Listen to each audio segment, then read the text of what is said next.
Amin'ny sivy ny fepona farany ahafahan'ny toeram-pisotroana toka amin'ny voa ao an-tampon-tanàna Antsiromandidy nanomboka tamin'ity herinandro ity. Mampianatra any amin'ny 500 ny vola miditra amin'ireo mpivarotra izany noho ny ankamaroan'ireo mpisotro toka voatery mametra ny zava-pisotro mahamamy vidiny. Manaja izany anefa ny rehetra. Hafakely androany fizahan-tany. Fiara 2 chevaux miisa 700 nitondra mpizahatany nitsidika an-tanàna Antananarivo. Nisehatra ny fizahan-tany izay nahitana fianany hatrany amin'ny 530 isan-jato vokatry ny krizy sy ny tsy fandriam-pahalemana misy eto amintsika. Farany 70 tapitrisa ariary no fantatra fa ho azon'ny Omasy na ofisy malagasy du cinéma avy amin'ny ministera ny-kolotsaina hanatsarana ny famorona horonan-tsary eto Madagasikara. Anisan'ny olana sedrain'ireo mpilalao sy mpanatotosa vao misondrotra ny sy ny famatsim-bola hoentin'izy ireo manatanteraka ny tetikasa. Ny ansiprimo izay avy hatrany.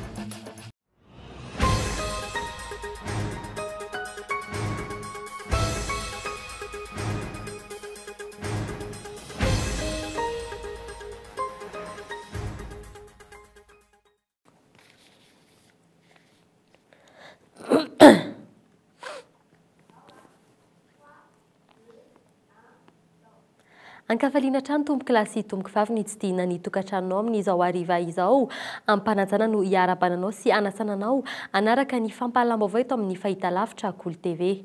Ho fanatsarana ny fifandraisantsika sy ny fampahalaam-baovao anomezana fahafapoantsika mpijery sy mpankafy ny KOLO TV FM manomboka ny alarobia 4 Mey 2024 avy izao amin'ny fitora sasany minitra no anarahinao ny fampahalaam-baovao amin'ny fiteny malagasy ary amin'ny 7 sy sasany minitra kosa ny fampahalaam-baovao amin'ny fiteny frantsay. Mitsanona ho amin'ny 2 ora kosa ny vaovao mivantana arahintsika amin'ny atoandro na amin'ny onjam-peo na amin'ny fahitalavitra ary amin'ny 7 ora alina ihany amin'ny onjam-peo ny KOLO FM. Isan'ny nanaitra ny maso tamin'ity anio ity ny fahitan'ireo fiara 2 chevaux miisa 700 nitondra mpizahatany nitsidika ny tanàna Antananarivo. Nisehatra ny fizahan-tany izay nahitana fienany hatramin'ny 530 isan-jato vokatry ny krizy sy ny fandriam-pahalemana nisy teto amintsika. Fanadihadiana hoentin'ny Gaëtan Andriatsilavo.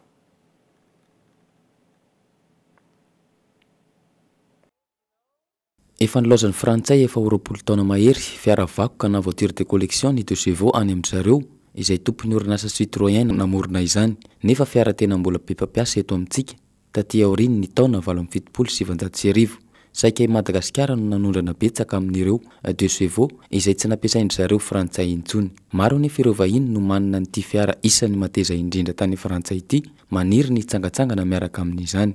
Nanao antody manokana teto Antananarivo izy ireo vokatry izany. Androany niainga tena Andohalo midina nanalakely ary nitsidika ny tanàna Antananarivo miaraka amin'ireto fiara ireto no nataon'izy ireo. Miditra amin'ny andiany fahatelo ity hetsika ity raha ny fanazavany ny mpamily. Mba tonga eto tanàna izy dia nitaingana an'ilay 2 chevaux tsisy any aminy dia mba mandehandeha raha tanàna maka Analakely Anosy. Izy io zany nandramanay tamin'ny voalohany dia nety ilay izy dia lasa misy ohatr'izao fa tsy izay irery arake manao an'io fa efa misy anaran-dralako hoe ny any hôtely hafa any efa mianatra an'izao koa satria ilay vazaha zany fampitantara any hoe taingana 2 chevaux rehefa tonga aty. Ny ohatran'ny 3 hetsy ny mpizahatany tonga teto Madagasikara tamin'ny taona 2020 nidina hatrany amin'ny 2 hetsy ireo mpizahatany tonga teto Madagasikara ireo ny taona 2020 vokatry ny krizy sy ny tsy fandriam-pahalemana. Tanjon'ireo mpandraharaha eo amin'ny nivon'ity sehatra fizahan-tany ity araka izany ny anatratra indray io taha io amin'ity taona ity. Tsy ireo toerana misy valan-javaboary ihany anefa no mahasintona ireo mpizahatany eto amintsika raha ny fanazavana azo hatrany. Isan'izany ny fananantsika ireto fiara taloha ireto. Matetika eto Antananarivo zany ohatran'ny hoe toerana fandalovana foana dia mba mitady zavatra hafa vaovao zany sady indrindra manampy an'ireo fifanampiana samitsika malagasy amin'ny zareo mpitondra taxi zany satria eto ambonin'ny tany ngamba ny anisany hoe eto Madagasikara no mbola tena betsaka nytony taxi tony dia zava-baovao an'ny vahiny zany ilay izy dia izay no nahatonga mba ihany koa mba piroboroboana ny fizahan-tany eto Antananarivo dia fiara-miasa zany mba hoe misy an'ilay hoe tourisme durable zany mba ahafahan'ny zareo koa mikojakoja ihany koa tony automobile efa tranainy tony tranainy nefa mbola hita hoe tsara sy ohatrohatr'izany. Sehatra maro araka izany no azo trandrahana eto amintsika isotonana ireo mpizahatany. Ity sehatra ity izay isan'ny mampidi-bola vahiny ary mampivoatra ny firenena hafa raha tsy ilaza fa tsy Maorisy. Raha ny momba ireto fiara kosa efa tany amin'ny taona 737 no nisiany voalohany ary isan'ny firenena mbola ahitana azy amin'ny endriny maro i Madagasikara ankehitriny. No ny fiarovana ny mponina sy ny fananany no feran'ny mpitandro ny filaminana ao atapy-tanàna ny tsirony mandidy ny fahafahan'ireo toeram-pisotroana toaka amin'ny voa amin'ny alina nanomboka tamin'ity herinandro ity. Tsy misy erisetra ny fampanajana izany no ireo mpivarotra efa nifampidinika tamin'ireo mpitandro ny filaminana ka mahafantatra tsara ny anton'izao fanapahan-kevitra izao na dia misy fiantraikany amin'ny vola miditra amin'ny isan'andro azy izany. Fanatetiana. Amin'ny 7 alina no fe-potoana farany ahafahan'ny toeram-pisotroana toaka amin'ny voa ao atapy-tanàna ny tsirony mandidy nanomboka tamin'ity herinandro ity. Mampienatra amin'ny 500,000 vola miditra amin'ireo mpivarotra izany no ny ankamaroany ireo mpisotro toaka voatery mametra ny zava-pisotro mahamamy vidiny. Tsy mahatsiaro matiantoka kanefa ireo mpivarotra manoloan'ity fanapahan-kevitra no raisin'ny mpitandro ny filaminana ity. Ka na izany na tsy izany izay tsy maintsy manaraka lalàna ka. Tsy maninona raha fa fiaraha-miasa. Izy aloha misy fiainany ihany nefa tsy maintsy tandremana ihany ny fiaraha-miasa. Amiko aloha dia mety ihany satria misy fiaraha-miasa ary miankina manaina le izy fandriampahalemana tsaratsara kokoa raha amiko. Noho ny fahamaroan'ny trangan'ny vony sy ratran'ny ninana tao na koa blessure volontaire tonga teo anivon'ny polisy no nahatonga azy ireo nandray izao fanapahan-kevitra izao. Fanapahan-kevitra tsy naneren'ireo mpivarotra saingy misy azy ampiarana ho an'ireo izay ny mandika izany. Matetika izay tratranay manao ny fandikan-dalàna io ka tsy manidy an'io ao anatin'ny ora voafetra aorianan'izay ora izay dia mampiantso avetrany an'ilay olona izay makaty. Izany hoe azonay atao ny manao PV ny olona io azonay atao koa ny manentana anazy mba tsy sehoan'izay intsony satria sady fitezana moa no fanaraha-maso ny fandikan-dalàna no ataon'ny polisy pirenena. Efa misy ihany koa amin'izao fotoan'izao ny fiara-miasan'ny polisy amin'ireo toeram-pianarana ao an-toerana ahafahana mifehy ireo tanora amin'ny fandendehanana ny vagabondage ialana amin'ny fandikan-dalàna mety ataon'izy ireo amin'izany. Nanao fitsidihana ny usine militaire sahafitana Moramanga ireo manamboninaitra mpiofana 720 mirahalahy avy ao amin'ny Indien faharoapolo ny sekoly ambony ny eta-majoron'ny tafika malagasy ny zoma 10 Mey lasa teo. Tanjona ny ampahafantatra bebe kokoa ireo manamboninaitra mpiofana ity orinasa stratéjika ity marina fa sambany teo amin'ny tantaran'ny sekoly ny eta-majoron'ny tafika malagasy ny sin'izao fitsidihana izao tafiditra ao amin'ny fandaharam-pianarana mba hivelarany fahalalan'ireo mpiofana manamboninaitra ihany koa izao araka ny resaka ny fanaovana tamin'ny taleny sekoly fanampana zavana viatrany. Voalohany indrindra ao anatin'ny fianarana mikasika ny rafitra, mikasika ny fitantanana andreo état-major amin'ireo rafitra izay misy ao anatin'ny tafika malagasy. Ankoatran'izay fiofanana izay ataon'ny manamboninahitra mpiofana izay dia nahitana zavatra maro, zavatra sarobidy mikasika ny fananan'ny miaramila. Teto no nahatsapahan'ireo mpiofana fa manana ozinina ny miaramila izay afaka miodina tsy miankina na amin'iza na amin'iza. Natao hanampian'ireo talenta vao misandritra no antony nivondronan'ireo mpanatotosa horonan-tsary malagasy miteraka ady hevitra eo amin'izy ireo anefa ny fisian'ity rafitra mifandray mivantana amin'ny ministera ny kolotsaina ity hatr'izay no ny tsy fisiam-bokany eo amin'ny fanatsarana ny horonan-tsary malagasy. Nampahafantarina tamin'ny fomba ofisialy omaly fa misy ny tetikasan'ny ministera ampanara-dalàna io fikambanana izay nampitondraina ny anarana hoe Omasina ofisy malagasy du cinéma. Mikaela Ramarolano nanao ny fanatetiana. 70 tapitrisa ariary no fantatra fa azo ny Omasi avy amin'ny ministera ny kolotsaina anatsarana ny famoronana horonan-tsary eto Madagasikara. Anisan'ny olana sedraindreo mpilalao sy mpanatotosa vao misonitra ny tsy fisian'ny famatsim-bola hoentin'izy ireo manatanteraka ny tetikasany.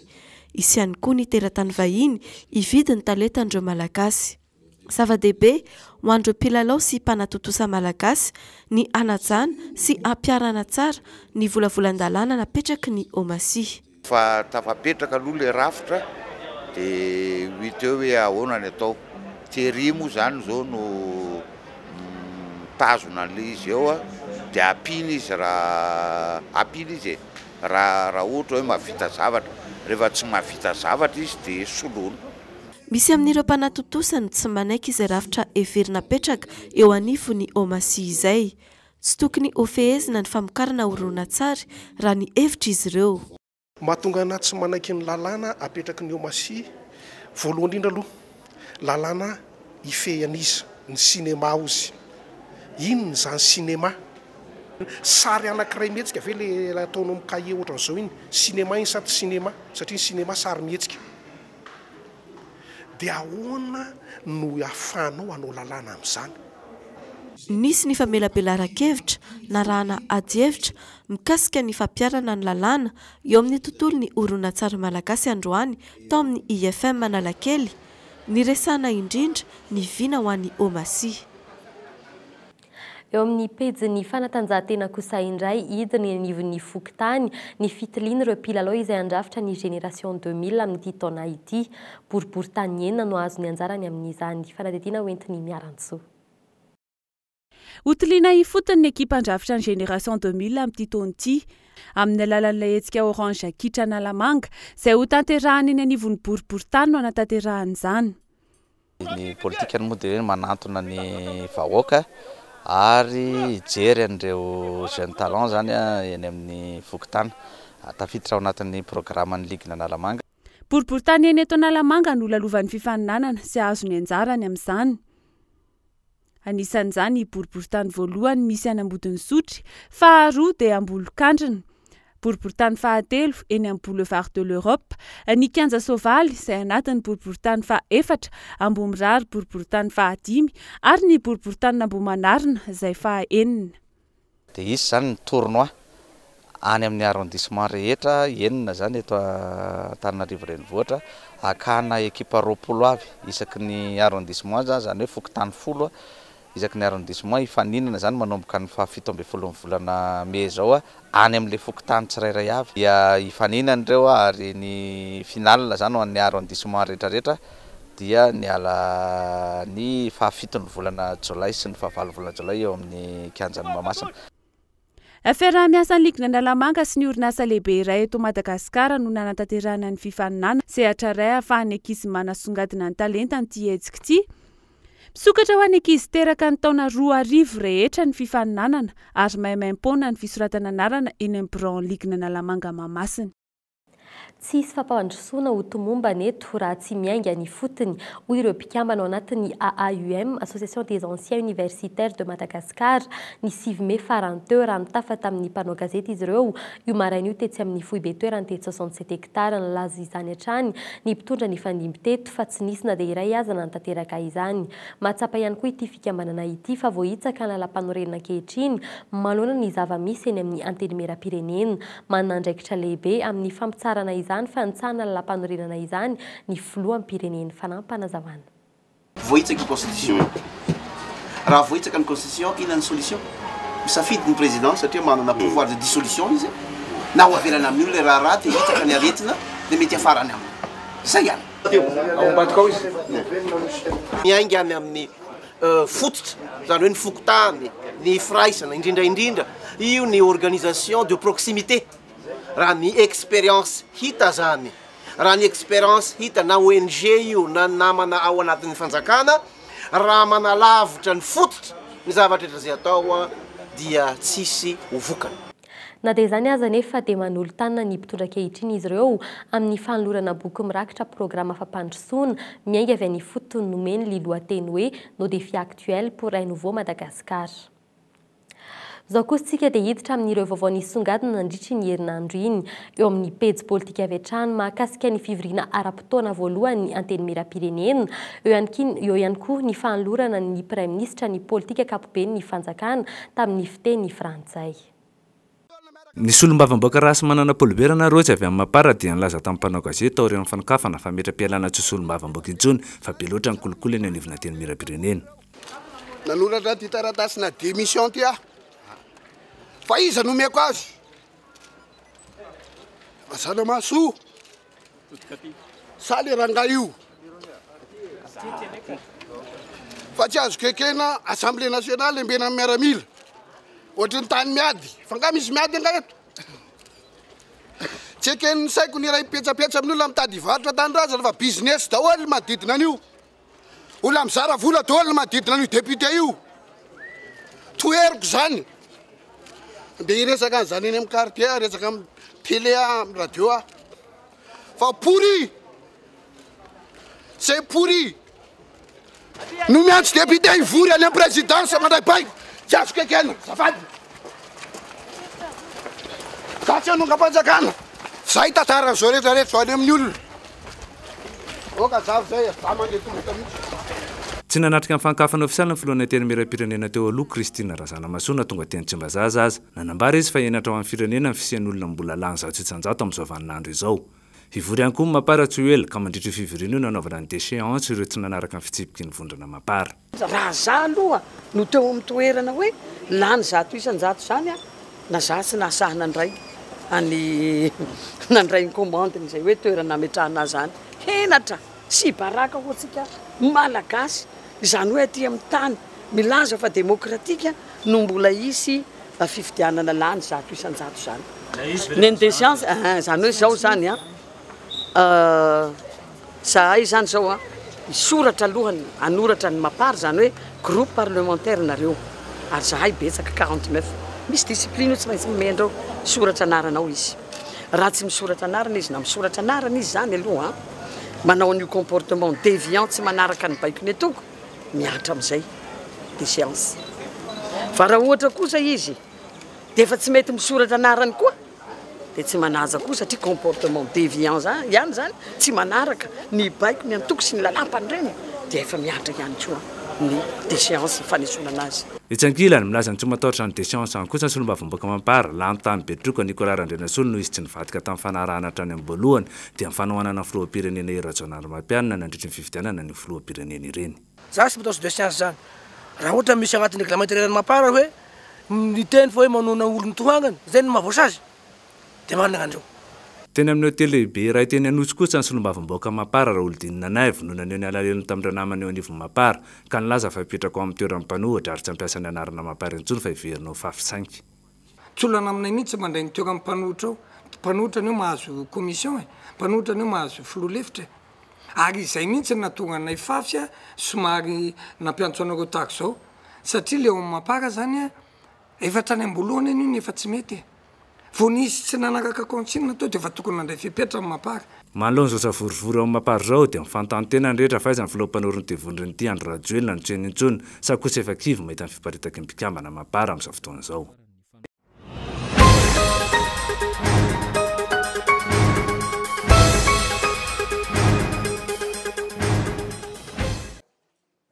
Nahazo fanakianana ny Prime Ministre teo amin'ny fomba nitondrany ny politika mpanjakana manoloana ny solombavambahoaka ny fampiasana ny teny frantsay no tena tsy naharesy lahatra ireo mpiaino azy. Mamela ianareo mba hanohy amin'ny teny frantsay ngamba fa ohatra misy problème technique ihany ka hotoizako amin'ny teny frantsay.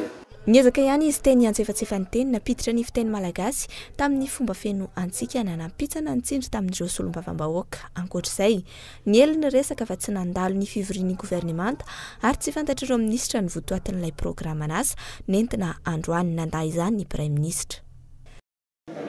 Misy conseil des ministres to prezentiavany andriamatoa filohan'ny politique générale du gouvernement fa hitanareo amin'izany fa tamin'ny maraina tafolo de ary après-midi de satria tsy maintsy manatratra ny atao hoe constitutionnalité fanarahana ny lalam-paharoena zany dia zay ohatra ny azakazaka be ihany le izy ka ohatra nisy hoe imperfection kely angamba zany.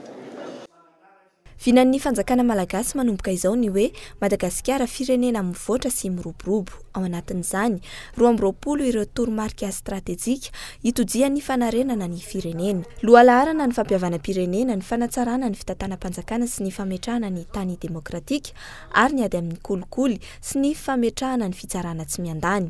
eo amin'ny lafiny sosialy ny fametrahana rafitra fiarovana ara-tsosialy ny fanomezan-danja ny rano sy ny fanadiovana ny fanamafisana ny rafim-pampianarana hampidirana ankizy sy tanora 10 mihetsy isa any an-tsekoly ary anavaozana ny rafim-pampianarana sy ny fampidirana an-tsekoly ireo zaza mahantra no misongadina eo ihany koa ny fijerena manokana ny fahasalamam-bahoaka ka ny fanokafana ireo toeram-pitsaboana rehetra sy ny famatsiana fitaovana sy ny fanafody no asa miandry amin'izany.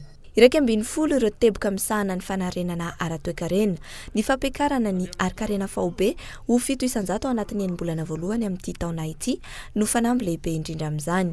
Omendanja ny famoronana asa, ny fampiroboroboana ny tontolo ambanivohitra ary ny fitantanana ireo loharano strategjika ho an'ity farany fanamby ny anadio ity tontolo ity ary hoentanina sy arovana ny famatsim-bola amin'izany. Voaresaka ihany koa ny mikasika ireo solika entona ary fitrandrahana an-dranomasina mikasika ny fitantanana ireo arena ara-boajanahary nateriny Prime Ministra hatrany androany fa tsy isy ny famindrapo amin'ireo mpanao trafika na andramena. Priver nos descendants de ce dont elles ont droit n'est-il pas un crime? Ce sera la tolérance zéro, comme j'ai dit tout à l'heure, pour les trafics de bois précieux. Comprenez donc bien, vous m'avez bien compris, pour le trafic du bois de rose. Raha toka ny lahatra araka ny ameana ireo fandaharana sy ny fanjakana ireo any amin'ny laharana 720 no misy ny fanatanjahantena sy ny kolotsaina raha toka any amin'ny laharana 120 no misy ny fahasalamana ho an'ny rehetra izay ao anatin'ny fanambin'ny governemanta. Mahazo vahana kosa ny fanarenana ny toekarena nofaritan'ny fampitam-baovao ofisialy avy amin'ny governemanta fa asa 10 mihetsy no ofronina hatramin'ny taona 2020 sy 2020. Eo amin'ny pejy sosialy kosa indray teo ireo sahoana misy pozina hita tany amin'ny faritra Tsinanany Nosy fa eo ihany koa ny fanamboaran-dalana nataon'ny komina Antananarivo renivohitra. Tany Ambatoviny nahitana ireto sahoana misy poizina ireto voalohany ny volana Martsa lasa teo. Rehefa nidina tany toerana ireo mpanam-pahaizana manokana dia nahita fa efa mahendrika ny tanànan'ny Tomasina izany. Manodidina ny 30 ao anatin'ny 20 metatra tora-droa ireo sahana hita eto Tomasina ankehitriny. Atahorana araka izany ny paritahan'ity saona avy an'izy ity eto amintsika. Mahafaty ny poizina amin'ny hoditry saona ity raha ny tafiditra any ambava. Mahafaty ihany koa ny fihinanana ny atodiny. Misy araka izany ny ady atao manoloana izay mety ho fiparitahany. Ny voalohany indrindra amin'izany dia ny fampahafantarana ny olona eny fotony, fampahafantarana antsika malagasy ny mikasika ny saona io, ny toerana ny aviny dia ny zavatra voka-dratsy mety ho azo avy aminy. Ny faharoa manarakaraka an'izay dia tena maika dia maika mihitsy ny fahafantarana ny toerana izay efa misy an'io saona io amin'izao fotoana izao. Dia rehefa fantatra ny toerana misy an'io karazana radaka voanitra eto Madagasikara io dia hiditra amin'ny fandringanana anazy. Tsy ny fiparitahana ireto saona ireto ihany no atahorana. Eo ihany koa ny voka-dratsy ateraky ny fisiny any anivon'ny tontolo iainana. Isan'ny atahorana amin'izany ireo saona malagasy izay misy karazany 720, ny bibilava, ny vorona, ny lolo, ny trondro izay hoan'ny olona sy ny maro hafa izay isan'ny mampiavaka ny Madagasikara ary mahasintona mpizahatany maro ihany koa. Ankoatra ny poizina ao aminy, atahorana hitondra aretina ihany koa ireto saona ireto. Tokony apetraka ny rafitra fandringanana azy izay mila fitandremana lehibe tokoa satria mety anaparitaka ny pozina izay misy ao aminy ary ihany koa anaparitaka karazana aretina izay tsy mbola nisy teto amintsika toy ny atao hoe kitrida izany. Aretina izany dia hoe kitrida izay mandripaka ny saona eran-tany. Hatreto 10 kilometatra mialan'ny Toamasina no fantatra fa misy ireo saona ireo. Raha ny fanazavana azo hatrany, mahavita mifindra 10 kilometatra isan-taona izy ireo, ankoatra ny atodiny sy ny tsiboboka izay entin'ny rano. Manampy ny ady atao amin'ireo saona ireo ihany koa, ny ady atao amin'ny valala, ny maritaina, ny fozaorana sy ny maro hafa izay efa miparitaka manerana ny nosy ihany koa.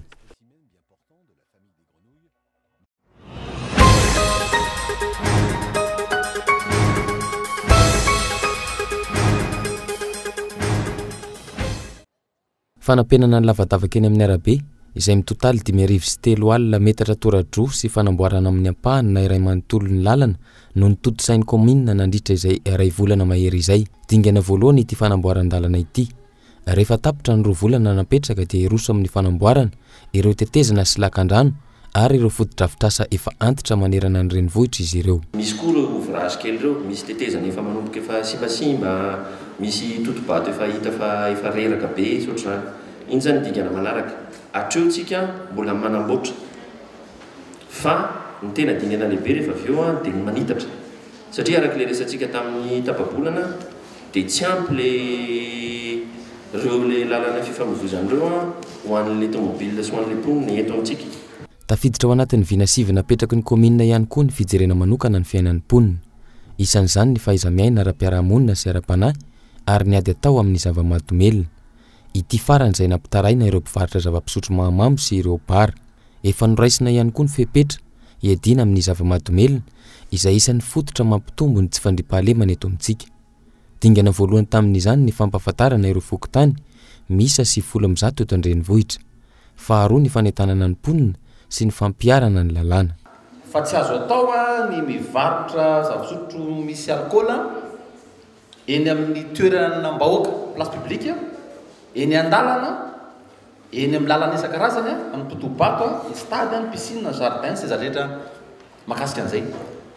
Io dia nalaina avy amin'ilay lalàna 61053 izay miakatra eto Madagasikara tamin'ny 1961 io lalàna io dia io zany miatra. Raha tsy hivina, enim-bolana ny fetra voalaza fa hanarenana tanteraka ny tanàna n'Antananarivo ka ny 2 volana natokana ho an'ny famboarana vonjimaiky-ny lalana, nefa bolana ambiny kosa hanatsarana ireo fotodrafitrasa isan-karazany manerana ny tanàna.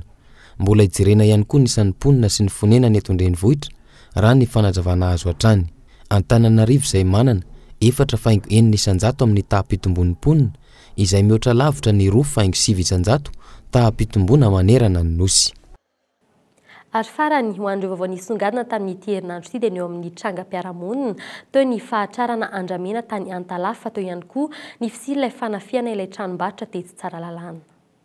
Mahafantatra ny tia fery ity avokoa ireo mponina tsy lavitra ny Seranatsambo, isan'izany ity raim-pianakaviana iray ity. Teo amin'ilay fanaovana mbarotra monto anaty sambo zany izy dia misy grue napiditra an'ilay bodiaositra anatin'ilay sambo. Satria sambo tsy naty afaka miakositra ny sisiny. Dia eo amin'ilay izy miantona eo ambony iny zany nikotsaka ilay nafatotra tamin'ny grue iny dia foko be ny natsahanto anatin'ilay lakavan'ilay sambo. Fa ny lanjany aloha tsy ny confirmé fa militaona ilay misy na izay zava-nisy. Mbaly sy androany izay. Depuis tsy zavatra zany ity. Saika ny fisino sambo rendrika io no resabe tany atoerana hatramin'ny omaly. Tsy mbola nahare vaovao momba izay tranga izay kosa ny tompona andraikitry ny filaminam-bahoaka perinasa iray tany atoerana raha nanontanianay. Noho ny asarotry ny raharaha dia tsy nanaiky ny ilazany anarana io tompona andraikitra io. Tsy nahimisaka zay raha misy elemana etorany amin'ny faritra reny raha mbo amin'ny litoranina esta iny zany renforcer any zany ny actionnaire sont. Dia raha vao misy zany tsy maintsy misy maheno foana reny elemana dia manao contrat direct amin'ny groupe sy vao mariny olo ranom-baovao io madama. Bolabolana andramena 707 isa no nivoaka tsokosoko teto Madagasikara hatramin'ny Desambra 13 Fantatra fa nisy mpikambana tao amin'ny gouvernemanta tetezamita niditra antsehatra tamin'ny raharaha andramena teo anelanela ny volana Novambra sy ny volana Desambra farany teo. Vina napetraky ny ministera ny tontolo iainana ny anafoana ny fanondrana tsokosoko ny andramena raha ny zava-misy any amin'ny Côte Capesta iny anefa minimikipy ny mpitandro ny filaminana ny atoerana manoloana ny fivoahan'ireo andramena eny amin'ny sisin-dranomasina. Andrasana ny fanazavana ofisialy avy amin'ny fanjakana malagasy.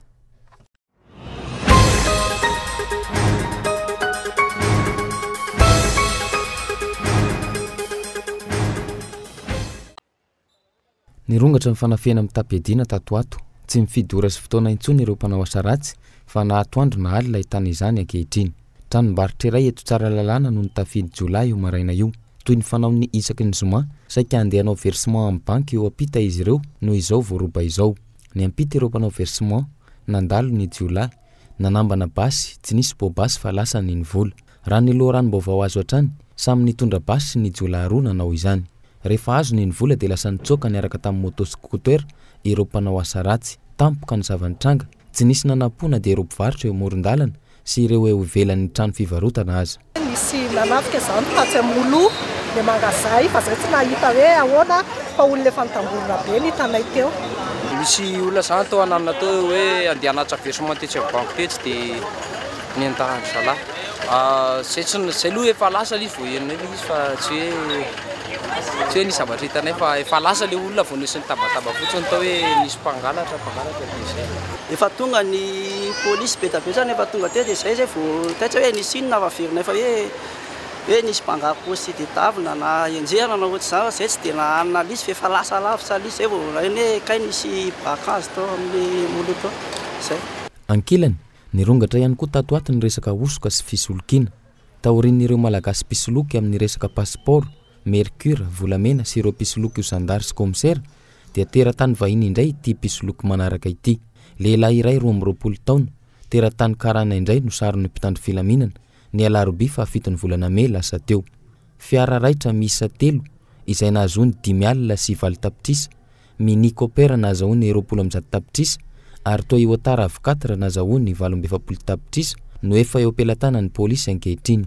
Manera fiara ny tena asany ka rehefa lafo ny fiara dia tsy hita miaraka amin'ny vola izy. Ankoatr'izay, taratasy hosoka no anaovan'ny fifanaraham-barotra na ny acte de vente sy karapanondro hosoka. Ireo no ampiasainy tamin'izany izao sarony mpitandro filaminana izao. Ho fanatsarana ny fifandraisantsika sy ny fampahalalam-baovao hanomezana fahafapoantsika mpijery sy mpankafy ny KOLO TV FM manomboka ny alarobia 4 May 2024 avy izao amin'ny fitora sy sasany minitra no narahinao ny fampahalalam-baovao amin'ny fiteny malagasy, amin'ny valora sy sasany minitra kosa ny fampahalalam-baovao amin'ny fiteny frantsay. Mijano no amin'ny iray ora kosa ny vaovao mivantana raha amin'ny atoandro na amin'ny onjam-peo na amin'ny fahitalavitra ary amin'ny valora alina ny amin'ny onjam-peo ny KOLO FM. Aorian'izao fampahalalam-baovao izao no narahinao ireo horonan-tsary empereur sy anteur ny tena kosa metraka ny veloma amin'ny rahampitso indray veloma tompoko.